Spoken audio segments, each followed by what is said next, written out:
How are you? I'm good. I'm in Miami at WOHASU. How could I be happy? I love it. And we are so happy that the Happiness Lab is here. Yes, and we're doing lots of interviews for the podcast, which is incredible because my relationship with WOHASU has extended beyond the Happiness Lab. I've been coming to WOHASU since before we were doing the podcast. I so know. It's a nice full circle for us. I love it. And we keep creating new ideas, which is very exciting. Yes. Okay, but let's go back to I think it was 2019. That's Last right. time we sat down that I was asking you questions. You were about to launch the program on Coursera. Yes. And I don't think you had started the podcast yet. No, not yet. So have you done anything since then? Yes, so since the last time we talked, we launched our online class, The Science of Wellbeing, which is at, I think now 4.7 million learners, Wow. which is incredible, showing the power of sharing, these tips for flourishing. Since then, we've also launched my podcast, The Happiness Lab, which you've been on, fabulous episode. And that's up to 150 million downloads plus.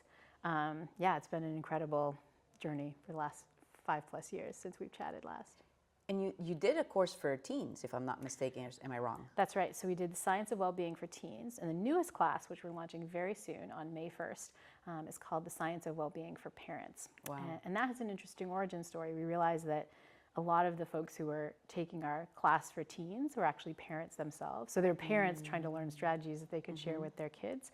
And we said, hang on, maybe we should just making a class for parents and for kids. So parents, this class is all about how parents can protect their own mental health, but also bring strategies to their kids, which is really reciprocal, right? Because what we know is when parents are taking care of themselves, then they help their kids too. And so you can check that out on drlauriesantos.com/parents. You can sign up early. I love that because we're doing a well-being leadership certification based on Arthur Brooks' work. And we just finished our first cohort of 54 school principals. And the idea is to do all 350 in Miami-Dade County Public Schools, which is the third largest in the country. But as you know, I like collecting, and building this mosaic, right? Because if we're going to make the change that our society needs and the individual communities need, and then the cities and the countries and the world, we need to take a holistic approach. Yes. And so if you're going to be giving a class to students, you're going to need the parents to know what the kids are saying so you can reinforce that. Exactly. And I think this is the nice thing about the holistic approach, where we're reaching folks in all different levels, right? We're meeting the schools where they are, the superintendents where they are, the teachers where they are, parents where they are, and hopefully teens where they are too. This is one of the reasons we put all our content on YouTube, so we can get as many eyeballs on this important work as possible. And it's free. And it's free. So that's a great opportunity and resource to bring this at scale, regardless of your socioeconomic background. You can have these tools available to you, and you can share them. Exactly. And for parents, we made the tools available not just on Coursera.org, but also just in short bursts on YouTube. Love it. It's funny, we made the parent content even shorter bursts than we did the teen content, because we're like, parents are busy and they need stuff fast. Yes. We'll have at the summit the head of global public health for YouTube and Google Health, and he's been talking about the content and how important that is. And one of the things that I thought that it's really great to build a learning community. Yes. When we enrich with content like yours that fortify and edify based on science, because there's a lot out there. Yes, and a lot of it's not good. Exactly. These days I've been teaching at Yale a seminar class about science communication. And so I had my students look at, what's this available stuff on YouTube and TikTok about well-being and about mental health? And the stuff they brought back to me was like heartbreaking, because it's just false. It's just kind of almost made up. And the reason I love WOHASU and working with you so much is that it's not about giving people woo, right? It's about giving people evidence-based science that they can use to feel better. And I think the more we put that content out, we can kind of beat out the stuff that's incorrect or maybe not as evidence-based. I think we can put stuff out there that we can really be proud of. Absolutely. And also in our very first conversation, you and I think, if I misquote you, please correct me, but you and I are people that need to work on our happiness. Yes, yeah. It's not like, I think, who was it? Cassie Holmes was saying that she is a proverbial optimist and just like has this very sunny disposition. No, not true for me. Yeah. So that content is so important. Yeah, and I think, since I first taught the class, since we first had our conversation, you know, it's a continuing journey for me, right?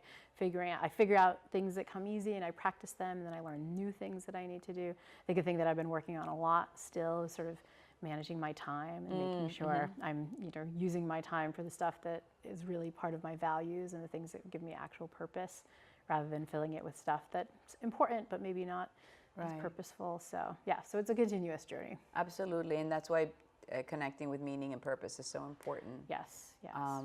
Because that's kind of in my journey, you know, after the loss of my husband, that was kind of like what I felt falling, like, what do I hold on to? And like, okay, purpose and meaning, I'm going to hold on to that. And what you're saying, you know, with the time, it's so important. And I think if anybody is listening to this and they're like, what do you do with, find your purpose or find your meaning. Like if you begin with that, you've already gone such a long way in having this sustainable happiness, not just pleasure or joy, but this sustainable happiness. And I would also add on to that, you know, if your purpose feels really big, pick something small. Because I think sometimes we can't find our purpose because we're not sure what it is. Save the world. Like in your situation, you're feeling lost, right? But sometimes it's like, it's just too much, right? You're just burned out and overwhelmed. It's like, pick one thing. Don't think of purpose, capital P. Think of it, you know, lowercase p. A tiny thing you can do that connects you with the types of things that you're curious about or that matter to you. If you kind of take those baby steps, they matter a lot. And also awareness. So this is so awesome that the resources that you've promoted on different channels, meaning YouTube or TikTok or your website or Coursera or whatever, or your classes, that having this awareness, for example, in my case, and I don't know about you before you started your journey into this field, I didn't know that, for example, purpose, it doesn't matter if you accomplish it. It's the act of. I had no idea, because that was daunting what you just said. It's like, I didn't even want to have a purpose because you messed that up too. Oh my God, that's like, I'm not even gonna, like, I'm just gonna take the pass on the purpose because I'm not gonna climb Mount Kilimanjaro on my knees. And the idea that purpose is painful, I think, is also, I had that one. I don't know if other people have that. Yeah, I think this is the idea that, you know, it has to be hard, right? It doesn't really count as purpose if it's easy or if it's something that brings you light and brings you joy. Yeah, no, I think we just need to reject these ideas, right? And find purpose really is about just sort of gravitating to what you're curious about, gravitating towards what lights you up. And so it winds up being a win-win. You're focused on something that's meaningful to you, that's probably good for you, but also that's kind of making you feel some joy. You know what vision I just had in my brain when you were talking right now? And it's going to be a little weird, but when you have a baby, they do a little note card, I guess, newborn, whatever, how much they weigh. I feel like we should do a QR code that takes you to your YouTube. So as you're having the child. Yeah, you can go immediately. But because you're programming. No. Like, I'm sorry, like, our parents love us, but some of the things that they told us, way wrong and damaging for a while. Or just parents who are just feeling so overwhelmed. You know, I know in past WOHASUs, we had the former Surgeon General, Vivek Murthy, on. He came on our podcast as part of this sort of parenting work that we're doing. And he noted that the biggest emotion that parents feel right now is guilt. They just think they're not doing enough, right? It's not that they're not trying or they're trying to mess you up. It's like they're just so scared about what to do. And so I think arming yourselves with resources is so important, right? We have a birth doula, so you get through the birth process. But then you get those folks around for another 18 years, 18 plus, looking at your filmer, your son out there right now, right? They stick around, right? And so making sure you have the skills and the tools you need to do right by them for your flourishing and for their flourishing too, so important. It's fascinating how it's taken us a long time to be aware of this, you know, and the impact is so amazing. It's so multiplicative. It's all positive. There's nothing bad that comes out of it yet. You know, my last question that I'll ask, Laurie, is why are people so afraid of this word happiness? And I'm not talking about people that are in, you know, our circles, but, you know, I don't know if it's happened to you, but for me, they've asked me, can you call it something else? Yeah. I mean, I think part of it is that we get the word wrong, right? We think it's about experiencing positive emotion all the time. We say, well, that feels wrong, you know, especially... It is wrong. It is wrong, right? It is wrong, right? But especially in the world we find ourselves today, right, where everyone is looking out at bad things happening. The world feels like it's, you know, both metaphorically and literally on fire in cases like, well, how can I go after happiness? And it's like, we're not talking about just having positive emotion all the time. We're talking about having appropriately regulated emotions, right? Finding your purpose, finding courage, finding your strengths. So I think happiness is, in the way we study it, a lot more than the way people tend to think about it.